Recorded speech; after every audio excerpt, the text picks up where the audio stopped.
In 15 minutes, Anna Marie Tomlinson will sit down to eat with her family. That's one of our favorite vegetables. But lunch preparation, at least at this house, comes with a bit of a challenge. The tap water is for washing, not for drinking, and that's Anna Marie's rule. We don't drink the water here in Rio Linda. Why? Because we believe it's contaminated. She hasn't had one sip from her sink in 5 years. It was then, Anna Marie says, that she learned she was the 4th Rio Linda resident on her block to get cancer. Do you believe you got cancer from the water? Yes, I do. She can't prove it, but Anna Marie believes that a known carcinogen called chromium-6 contributed to her cancer. And the fact is, chrom-6 is in the water. Our biggest producing well, which has chromium in it. Officials at the Rio Linda Alverta Community Water District know it's there. They also know the levels exceed the new state standards, levels state officials say could be a problem. Any level over the maximum contaminant level is a potential health hazard. Does anybody have any other questions about chromium-6? At a meeting this month, some of the district's 10,000 customers from Rio Linda to Alverta shared their concerns about the results of a new study released last December by the district. Here's what it found. 55% of the district's wells are contaminated. That's 6 out of 11 wells with chromium-6 levels of 11 to 16 parts per billion. The state standard is 10 parts per billion. 11 to 16 parts per billion is a very, very small amount. In fact, it would equal to about 1/1000th of this tiny salt crystal inside of a liter of water. Chemistry professor William Casey, who runs the UC Davis Water Research Lab, acknowledges that few, if any, scientific studies have been done on chromium-6 causing cancer in humans. It's very hard to say something is impossible. It is possible that her cancer was caused by trace amounts of contaminants in her drinking water.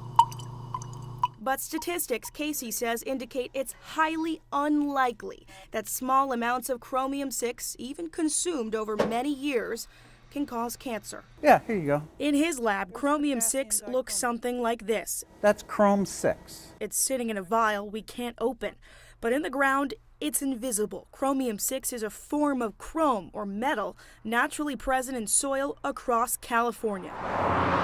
In Rio Linda, the same study suggests that chromium-6 levels came from construction work done 30-plus years ago at the former McClellan Air Force Base. 5 of the contaminated wells are nearby. We need to make sure that the water is safe. Assemblymember Kevin McCarty wants answers. 2 weeks ago, he wrote the State Water Board asking for more to be done, from finding the source of the problem to the impact it might have on families. Who do you believe is responsible for fixing this problem? If it is the federal government over there at the Air Force Base, we need to make sure that they're held accountable to get the water cleaned up. It's been a long road. Anna Marie's cancer has been in remission for 3 months now. What do you want? I want whoever's responsible to take the responsibility, clean up our water. I want my grandson to be able to drink safe water someday. That day, she says, is far away. Until then, veggies are no longer homegrown. Her lettuce goes unwashed. And the tap water always goes down the drain.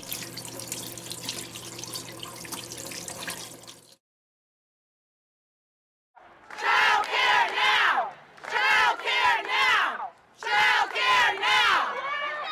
With strollers as props and an intersection as the stage, hundreds of people rallied outside of the state capitol Wednesday in support of Senate Bill 548. I believe that we will win! It's for the children. For these child care workers, the pain runs deep. Childcare now! Childcare now! We're pretty much pushed to this. Sitting on blankets, 14 demonstrators sat down at the busy intersection of 11th and L, causing traffic problems and prompting police officers to step in. Comply with my orders or you'll be subject to arrest. But the demonstrators did not move, and ultimately they left the rally with their wrists in zip ties. Was it worth it? It was absolutely worth it for our children and our parents. Absolutely. I'm willing to stand up for the children of this great state and for the child care providers. Supporters of SB 548 say they've been trying to get a bill passed for 11 years, a bill that would provide resources to child care workers and allow workers to bargain for themselves and be their own advocates. The cost. Well, we're not in the middle of a recession now, and we do have funding that needs to be fairly distributed. By the afternoon, 14 people were cited and released for blocking the roadways.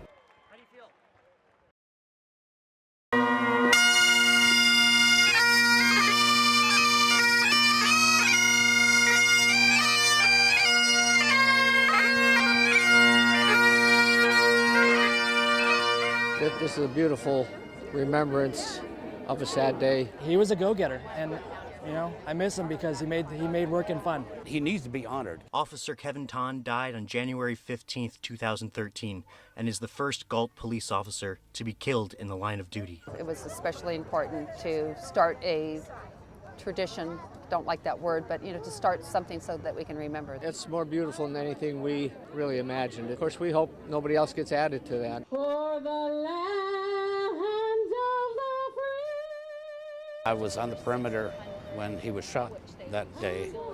I said, we need to do something for this officers.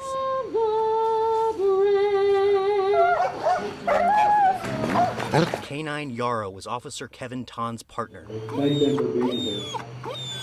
Their motto is... He was visibly upset during the service. Yarrow, I think, still misses Kevin. I every time I see him, I think he has a sad look in his eyes. When we had the original funeral, the same thing happened. And the dogs, seems to be a sixth sense of something going on. Hundreds of officers and residents came out to say goodbye and honor our heroes. I love you. We dearly miss him, and we'll always love him. He'll never be forgotten. He put himself out to the community. We miss him.